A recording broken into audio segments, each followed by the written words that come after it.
All right, welcome to the DFL Before DNF podcast. I am doing a series right now on just, let's say, people think NPR is how I built this, but for trail running, just of businesses of people who've built momentum in the industry that we all are obsessed with right now, that we all love so much.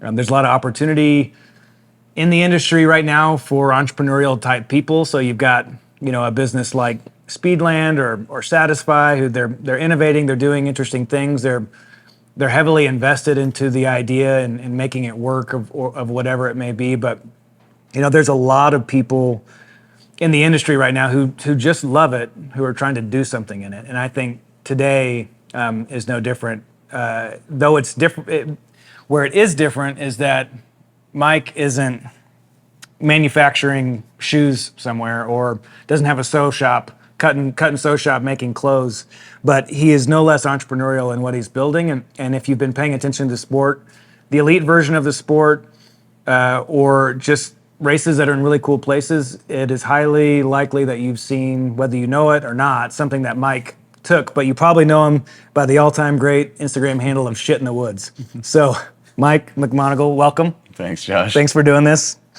I think every event that I'm interested in watching around the world or paying attention to, all of a sudden there's a photo that you took at that event. So where all have you been lately taking photos of races? Seems like you're everywhere. Yeah. Literally around the world. It kind of feels like I've been everywhere. Which is sort of by design, right? I mean, you talked about the sport that we love. That's what got me into photography, and especially into photography in the trail and ultra running. So you didn't start taking photos. I was a trail runner first. Yeah, Yeah, I was a runner first, trail runner, ultra runner, all that first. Yeah. And then I started picking up this talent and ability to take photos that people wanted to look at, and that became a way for me to share the sport that I loved so much already with more people. Yeah. In the way that I saw it, and some of the things that I saw that I loved about it. Yeah. But yeah, I mean, lately, what's this, March 19th? In the last 2 months, last week I was in Palm Springs, not in necessarily working in a photography sense, but I took a lot of photos at the Lululemon Further event, which was a really, really cool experience. Before that, I was in Gran Canaria, in the Canary Islands, shooting Trans Gran Canaria, and that was a series of probably 4 days or so of racing, different distances. Right before that, I feel like it was Black Canyon Ultras, the Golden Ticket 100K, and then the 60K on Sunday down in Arizona. Right before that was running up for air here in Salt Lake, which again, I was there in more of like a volunteer aid station kind of capacity, but also made sure to take some photos as well to share that part of it with people. Yeah. So I think that takes us back, the last 6 weeks? 6 weeks, yeah. But then you were also at Ultra Trail Cape Town? Yes, that was what? I was running Ultra Trail Cape Town. Oh, you ran it? I tried. That's right. Okay. Me and my herniated disc tried to run it in November. End of November that was. Okay. And then we'll get to that. I ended up dropping out of that one, and still got to take a few photos of my friends who were running the 100K. Yeah. So I caught them at their finish line at least and got a couple photos still. I think that's one of the things that is interesting to me about what you do, is that it's so clearly like, knowing you the little bit that I do, that you take photos as a service, like for people. Like you capture these really great moments of your wife Leah, or you capture of just maybe even someone you don't know. Yeah. And then you usually share them with those people. Like for me, you've taken a photo of me once at Buffalo, and you let me use it for whatever I wanted to use it for. Yeah. Is that a fair assessment? Like your photos are kind of a gift that you give to people? You think of it that way? Sometimes, yeah. And yeah, I guess you could say I think of it in a few different ways. But one, maybe first and foremost, would be like, I want people to see themselves the way that I see them, and I want other people to see them the way that I see them. Wow. Because it's like trail running and ultra running is really, really cool. Yeah. And we do it in some really, really cool places. And Yeah. I know personally, like I've done a lot of trail runs, a lot of races. Yep. And there's never been any like photographic evidence that I ever saw that made it look as cool as I felt that it was in my experience. And I want people to have that. Yeah. Like again, that's what I love so much about the sport is like the scenery, the passion, just the sensationalism of emotions and different things that we go through out there on the trail. Like, and if I can capture any little bit of that experience for somebody, then yeah, I feel a lot of satisfaction and gratification in being able to provide that for someone. Yeah, you seem to capture really dignifying moments. Like, and I'm sure you've got, for every one photo that we see, there may be a dozen that we don't, but the ones at least that you pick are all very dignifying. Like celebratory hugs or like, even if it's like a moment of suffering, I think of photos that I've seen of yours where it's like, it looks intense, but it makes them look tough. It doesn't make them look weak. And people want to remember that, Yes. you know? Like people want to remember and like otherwise you don't get to see if you're like doing a VK or something. It's just some anaerobic, like pedal to the metal, full gas, like effort. Yeah. There's a good chance like you're never really gonna know what that looks like, and that's like kind of it happens kind of fast, right? And sometimes it's way out there in the middle of a mountain or whatever in the wilderness. Like, if I happen to be there and be able to capture that, like that's a really, I think, powerful memory and for somebody to be able to have. Yeah, I mean, trying to think of the right way to word it because I'm coming at it also from a business standpoint. But even without thinking about money or how you've monetized it, you've built probably demand for it. I know that I reached out to you to shoot our race, but you're out of town. Yeah. Do you get race directors that reach out to you that are like, "Hey, can you be on site at mine?" Every once in a while, actually, maybe not as much as I would expect. But so I've actually I still haven't actually shot a race in like a official capacity, race photography, official capacity sort of. When you think of that, do you think of like the type of photographer that sits in one spot and they take a bunch of photos and then you upload to your bib number? Yeah, and actually, like the one time I've kind of done that was the Buffalo run out on Antelope Island. Yeah. I think it was the 50 miler that year. Yeah, that's what Is I that what you running? Yep. And I just happened to have the day free, and I like knew that out there on like Elephant Rock area, like around sunrise, I knew that it was just a stunning spot to be at sunrise, and it's like sunrise coming over the Wasatch to the east, and like moonset sort of happening over the Great Salt Lake. It's such a cool like blue hour and sunrise spot. Yeah. So that was actually, I think it's the only time where I've essentially taken a photo of everybody in the field of a race, and then I like pushed the link out to people as soon as I could after that.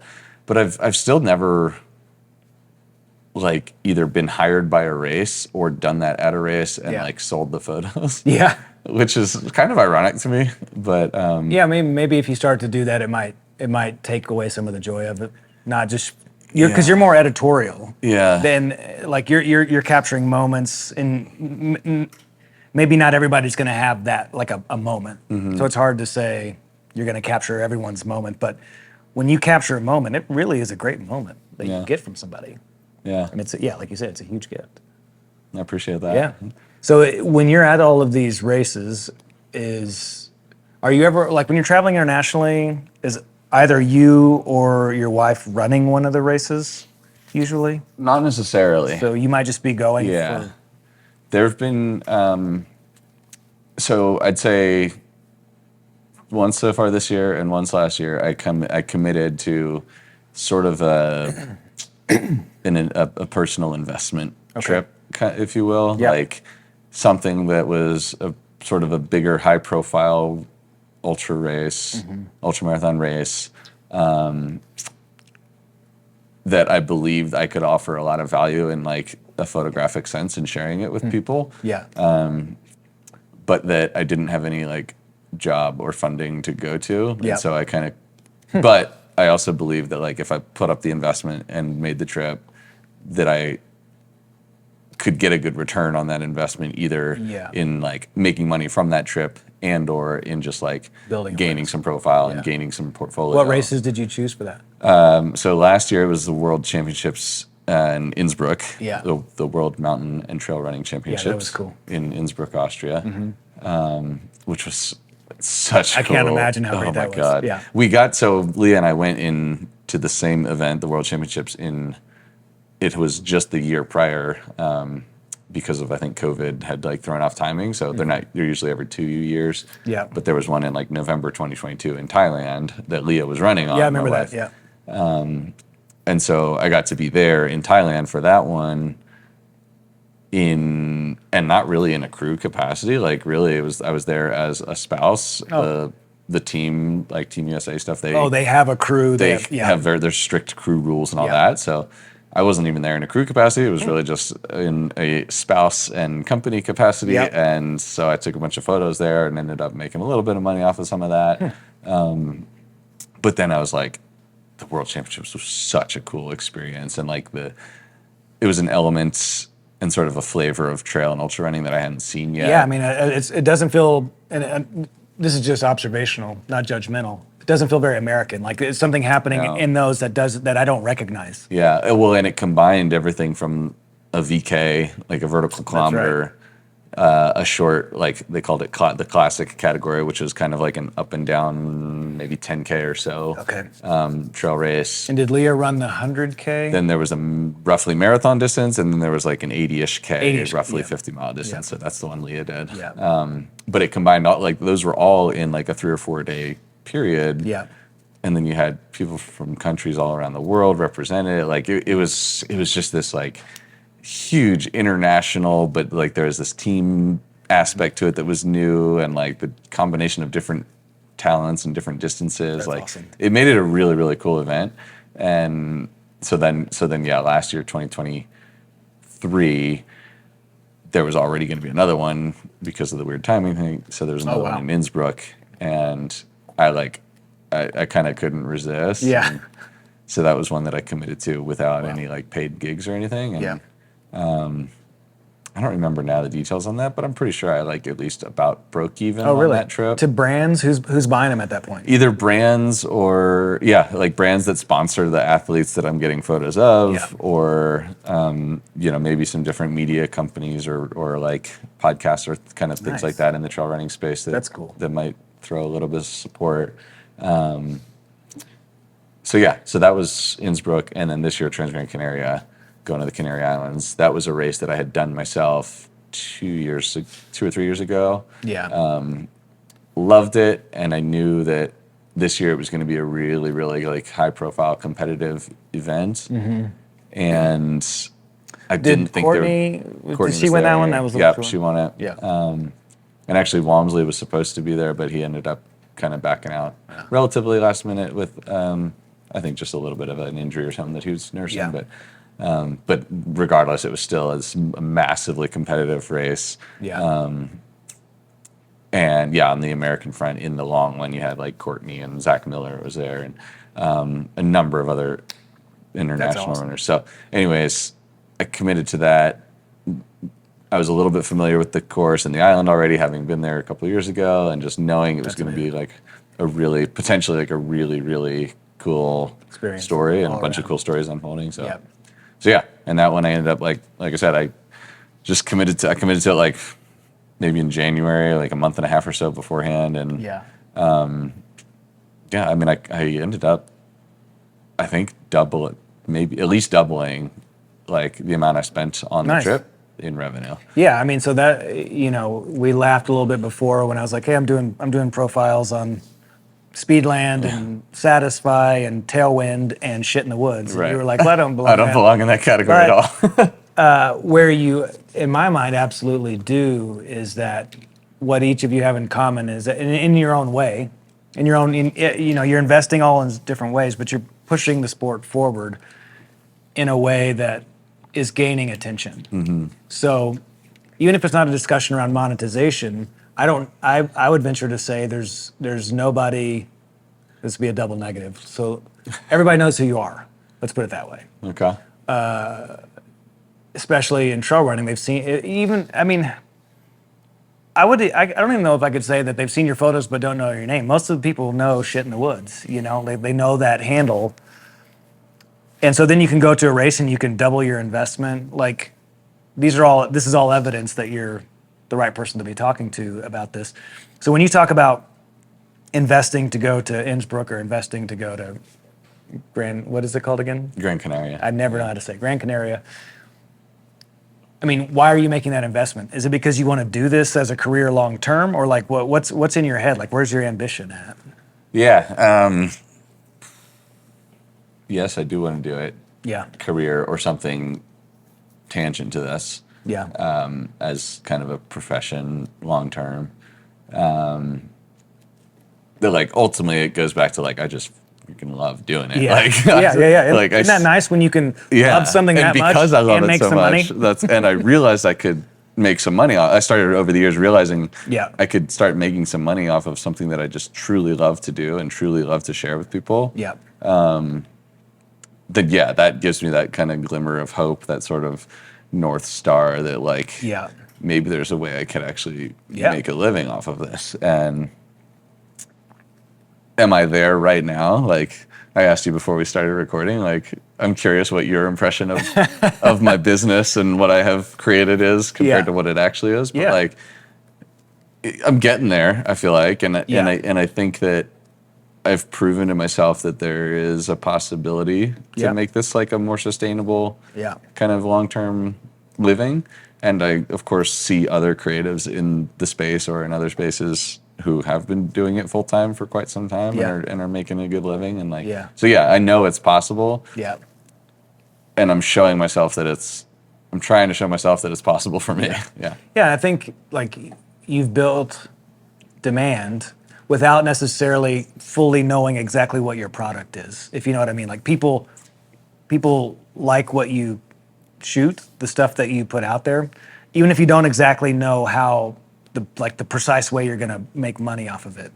Because the reason I can kind of see it clearly is because that's where Borderlands is for me. Like it's a community that I've built, and there's stuff that I can release to that community, and the community digs it and likes it, even though I don't necessarily have a strong sense of how I'll make this like really like a career. Mm-hmm. I just know like there's like a cocktail being mixed of like the hardest part, which is demand. People want to see your photos, and regardless of how the monetizing piece of it's going yet, the harder part is getting people to want to see whatever you're doing. Yeah. And so I think you've done that. Seems like. Yeah, I'm trying to. And I mean, right now that demand that I'm mostly capitalizing on is like there is more there's more brands and sponsorship money, and there's just more money in general coming into the sport of trail and ultra running. And that's like what I'm trying. Like I hate the idea of like you running a race and having to pay for a photo of yourself. Like I think like I might eat these words eventually someday. Like I said, I've never actually officially shot a race before. Yeah.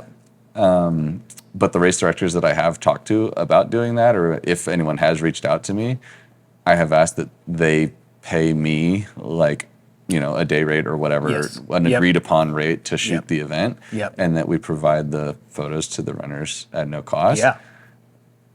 So like, I'm not a race director, and I'm not even like a business major, but like, I don't know, that feels like a kind of a win-win to me, and like, I just don't think like as a participant in a race that I should ever really have to pay for a photo of myself. Yeah. Like that feels like it's marketing for the event, and it's runner experience. Yeah.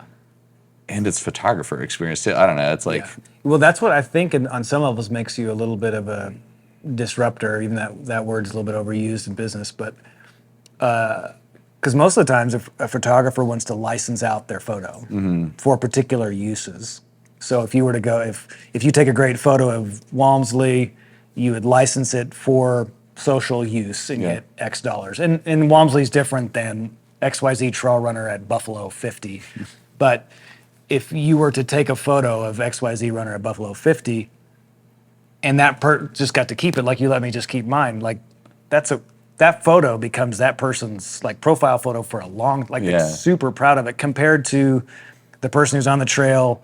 They take the photo, they match it to your bib number, and then there's a big watermark over your face that says it. But if you want this, it's only, even if it's like $6.99. To your point, it's like, why are we upselling on this? Like I would rather charge the runner $5 more and know that the photo cost was built in than get that email. Here's this great photo with this weird watermark on it. Yeah, exactly. So that's why I like what you're doing. I think that's where it's a little bit disruptive, is that you're so interested in building it and growing it and doing stuff in it that you're monetizing. You're prioritizing actually whatever it takes to take the photo. I want to take the photo, and we'll figure out the money later. Whereas most people are, let's figure out the money first, and then I'll take the photo. Does that feel accurate? Yeah, and I should qualify this by saying, like, I've never, like I said, I've never done it. So maybe, I don't know, maybe race photographers would make more money or do make more money by charging individual participants.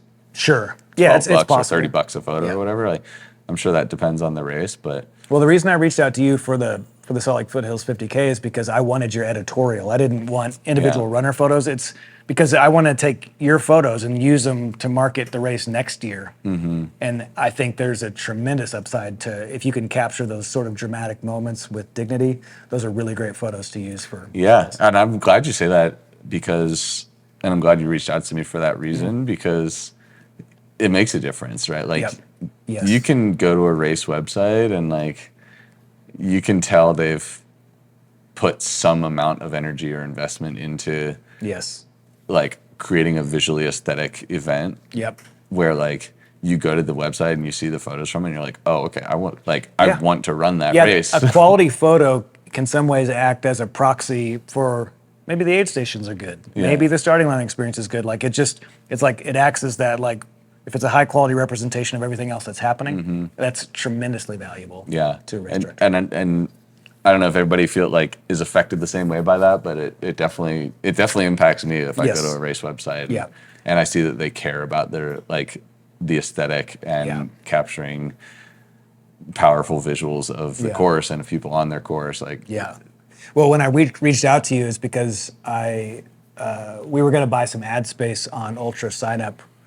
And they were like, well, you need a better banner photo. And I was like, yeah, I know. We've got some good, we kind of prioritized photos last year, but we still didn't, because we were also directing. We couldn't get great photos.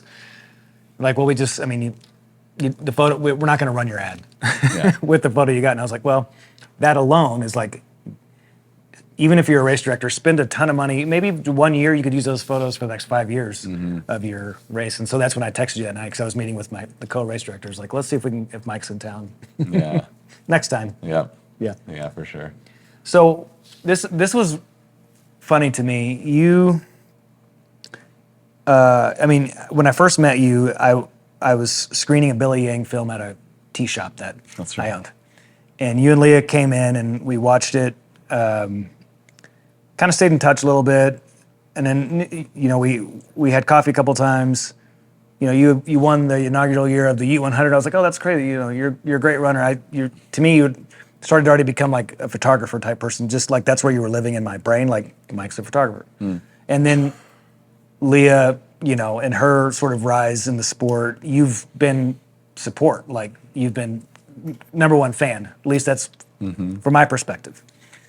And then all of a sudden you won Grindstone last year, and I was like, I didn't think you ran anymore, to be honest, because you're always on the camera or crewing for Leah, and you seem ridiculously happy with those two things, and then all of a sudden, like, you're crushing. I mean, and it's not like we're great friends. I see you on Strava, but then an awful year at Grindstone, in terms of weather. Yeah, and it wasn't so bad to you, and you won. Yeah. So you're still very much a competitive trail runner. You see yourself that way, but you have a injury right now. I'm still running. I just have a herniated disc that's just annoying. I call her Henrietta. Oh, you named it? Yeah. Just to make friends. Yeah, we're working together though. Yeah. So how do you view yourself? How do I view myself? I don't view I just love love running, and I Yeah. love like all varieties of running. Like Yeah. I like doing track workouts. I like doing long runs in the mountains. I like doing tempos on the road. Like I just love running. Yeah. And yeah, like I love supporting Leah as Yeah. a runner, Yeah. and in her pursuits, which she has just been like off the charts Yeah. successful, Yeah. especially over the last several years. Yep. And so I love supporting her there. I love taking photos of her and sharing that side of it with the world. Yep. But I also like I've learned a ton from her, like because I've been a runner for a long time. Yeah. I've been an ultra runner for a long time, Yeah. but like I feel like I started getting noticeably better at it after like Leah started making a splash and getting really good at it, because she's like one of the smartest ultra runners Okay. in the game, probably. So as she's wrapped her mind around it strategically, Yeah. you've started to pick up on insights that she's gaining. Yeah, for Okay. sure. And so I've learned a lot from her and just from crewing her and all that. What year would you say, not that necessarily that she hit her stride and therefore you're learning stuff, but what year did the stride start? You know what I mean? Like when did it start to feel like, oh, this could be Like for Leah. yeah, in regard to you starting to pick up Yeah, on yeah. stuff. Like as she starts to do it, then you're starting to, take from her. Yeah, I mean, she really got. I mean, I think she ran her first ultra in like it was probably like 2015 or so, Okay. and then we moved out to Utah in like 2016. Yeah, she got out here in 16. I got out here shortly after in 2017, and then like that was when I think that was when we combined lives. Was once I got out here in 2017, Yeah. and trail and ultra running was already like a very big part of me. It was already becoming a part of her. But then I think when we joined lives in 2017, it became a really big part That became of the us, thing. you know? Yes. And she like quickly then, and I think probably starting in like 2017, started getting like better and better at it every time she did it. Yep. And so I probably started actually picking up on that and benefiting from that around Yeah. like 2018. Actually, maybe 2019 was. Run time we Which met. one was the Ute? You was 18? Ute 100 might have been 2018. Yeah. And I know I definitely like. I think at the time of that was like August 2018. Yeah. 100 miles that actually went pretty well for me. That was your first. And that was like, I remember thinking like it was one of my best ultra marathons that I had run to date. And a lot of that was because of like just Really? better fueling, better cooling, like some of the just smarter things that I had already started to pick up from Leah. Because your first Western States attempt was a rough one, right? Oh yeah. Yeah. Oh yeah. So that blows my mind to think like, that you had, I mean, everybody has a rough first 100 miler, whatever, but that you were able to put some pieces together and find it and then start to, excel at it. Yeah. It's pretty cool. Dude, night and day, man. Yeah, tell me a little bit about that Western States. Well, my first 100 was actually decent. Like I was like, Was your first 100 Western States? no, it was Burning River 100 in Ohio, and I think I was 20 years old, and like it actually wasn't bad. Like I think I ran, it was like 22 something hours probably. Like it was a sub 24 or maybe 20 years old. That's Yeah, it was like a sub 24. Like it was just like a rolling point to point course in Ohio. Yeah. It was hot in the summertime. Like plenty of opportunity for things to go pretty bad, and like overall like went pretty good. Yeah, that's incredible. But then Western States, that was 2013. Uh-huh. So Is that a Tim Olson year? oh Or god, Rob Krar? Rob Krar maybe. Yeah. Yeah, that sounds right. That's awesome. Seth Swanson. Yeah. Yeah. Anyways, Western States was just absolutely terrible. It was 2013, which was I think it's one of the hotter years on record for Okay. Western States. Like it was just abysmally hot. Yeah. And I was in that era of like brute force ultra running, minimal fueling, like didn't know how to keep myself cool and core temperature low and all that. Like, so it was a lot of I have a lot of I questions. wore the shoes I wore were not meant for a Western States what course, are they? like speed crosses, Solomon speed Oh crosses. yeah, those like really rigid. Yeah, like little big lugs. lugs.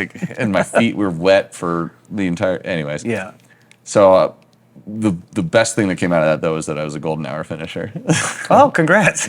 So you had a lot of fanfare. Oh yeah, Yeah. yeah. And that was like the hardest thing probably I still. I mean, that's ever wild done. to go from a golden hour finisher to winning grindstone. And Yeah. what, 10 years later? Yeah, and it was largely because like am I in much better shape now than I was as a 23-year-old or whatever running Western States, 22-year-old? Like probably not. You Like, think so? You are you saying then strategy was the yeah, I mean I think Wow. yeah, sure I have a lot more experience Sure. too and maybe but a lot of that just informs things like pacing and fueling and cooling and yeah.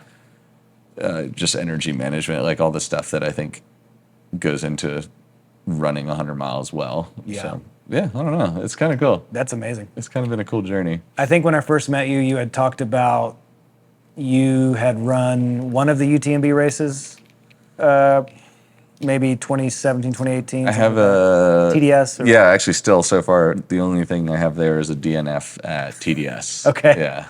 What's that distance? Is that a It's now about 90 miles. okay? And that was the year I did it was, I think, the first year of the 90-mile course. What is TDS? What is that course? What's different about that from? It's cool. Is it? TDS is so cool. It starts over in Courmayeur, Italy. Oh. And doesn't really do it starts with maybe a little bit of like you go the opposite direction on the UTMB course, but Okay. you pretty quickly like kind of huck it up over a ridge, and then like it's almost exclusively different from the UTMB course. It's. And it's going in the opposite direction, but like it's still it doesn't share very many of the same trails at all. I mean, as a race director, I mean, my race has 150 people, so I realize that UTMB is different, but that they're not even on the same course. Like when I think about like aid state, like what an operation to pull that off. Yeah, no, there's towns that serve as aid stations that aren't on any of the other That's courses wild. for UTMB events. Gosh. And it's like, it used to be like 70 or 75 miles or so, which was like a little bit more of like a middle ground between like CCC 100K and like UTMB, Yeah. a little over 100 miles. Yeah. But now it's 90 miles and 30,000 feet. It's like, it takes like 2 hours less than UTMB for like the winners. That's funny. So it's like a slightly steeper, slightly shorter version of UTMB on like also a little bit more technical trails, I'd say. Wow. But yeah, it's a really So you ran that, but now thanks to Grindstone, you're able. Yeah. You're going to run the main event at yeah, UTMB. I'm signed up for UTMB this year, which I'm really That's excited amazing. about. Is Leah going to run it again? Probably not. Okay. Yeah, unless like if I don't think we will probably not both run it. That's what I was going to say. With you being each other's like support system, of all races, that would be impossible, like nearly impossible. Yeah, yeah. And we've both had some rough goes at like bigger international races when we're not there to support each other because Yeah. we're both running, and so Yeah. yeah. Yeah. I think that only one of us will run it. Yeah. And right now the plan is for that to be me. Okay. As a competitor, in the way that you think, like, what does your ambition look like for that race right now? I really want to finish it. I really want to close the loop. Yeah. I think that like if I had a really good day and if I'm able to train for it decently well, like I would love to like target under 24 hours. Like I think running around that mountain in under a day would be really, really cool. Yeah. So yeah, I don't know. Maybe that's where my sights are set Yeah. if all goes well. That's awesome. I'm running Scout Mountain Are you? 100. Nice. Luke, Early June. Yeah, Luke Nelson's Nelson. race. So that'll be a good, hopefully. what a great race. Yeah. Almost like a tune-up of Yeah. sorts. Yeah. I mean, so thinking about like tying this into photography and your performance as a racer, like it just, and you've said this, but it's just, you just so clearly love it. Yeah. But that you're competing at a high level and you're then traveling to shoot the races and then you're fan number one crew for your wife. Like, is there, what else do you have time? I mean, it seems like everything is trail running. What else do you have going on? What other plates are you spinning? Like, is there time for anything else? Am I going to sound really boring if I say no? No, no. In fact, I think everyone would be jealous Yeah. if your whole entire life was literally trail running. Yeah. The thing is, I am really just trying to, like I said before, I'm like really just trying to make it Yeah. my life right now and Yeah. the way I make a living without it ever getting stale or like, feeling like a chore, like you said earlier. So Yeah. as long as that fire keeps burning, like, yeah, I like the path that I'm on, but I got here via like 3 layoffs in 4 years in like normal job, not running or photography related. Right. Yeah. Literally, yeah, 3 layoffs in a 4-year period, which I just felt like career-wise, I had just been like backed up against the ropes and was like, just kept losing. Yeah. And like, that was what essentially after the last job loss, which was a couple years ago now, Yeah. it was like, I was just like exhausted from trying to make something work. That hustle in that world. Yeah. And I was exhausted from like interviews and job hunting and Yeah. automated recruiting systems or whatever they're called that like just eat your resume. Filter you and, out. Yeah. It was exhausting. And I was like, started making some money with photography. And I'm like, Yeah. well, Let's see what's here. that's sort of what Yeah. nudged me into this direction. And then Yeah. for a long time, then I felt like I was like, if you would have asked me a year ago, I would have told you I'm still like kind of riding this line or sort of on a fence where like one side of the fence is like one of my job applications that I'm still submitting, catches, and I get a decently fulfilling job, and I continue to take photos as like a side gig, but like I also have a regular career.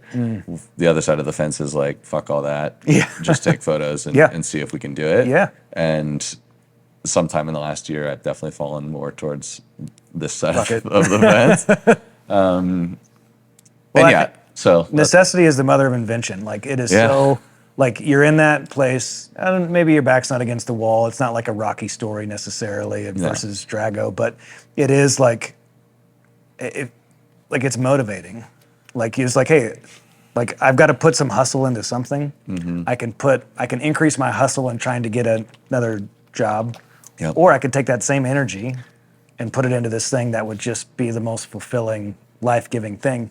And I think, again, to wind this down is to say, you've got the people paying attention to you. Like, I think that, to me, is the thing that makes you so special. Like, you've got the eyes and your engagement, on social media alone. Like, people as a percentage of total followers versus likes and comments, enormous. Like, you've got the demand.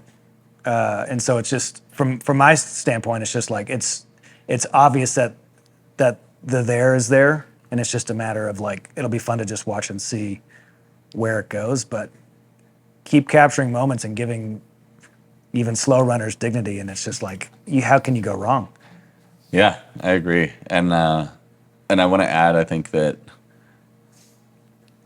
like with the Gran Canaria trip, for example, like maybe I paid 1 month's mortgage from that trip. Like, Congratulate. I mean, and that was huge. Yes. That is to say, like, I couldn't be doing this if I weren't married to someone like Leah, essentially, who is successful in all of her own rights. And I mean, it's a great team. Supports me in doing what I'm doing. Like, I'd be in trouble if I was on my own right now. I get it, and I'm the same. Like it's a gift when the person that you've tethered yourself to sees what's in your heart and enables it, and helps kind of like stoke it.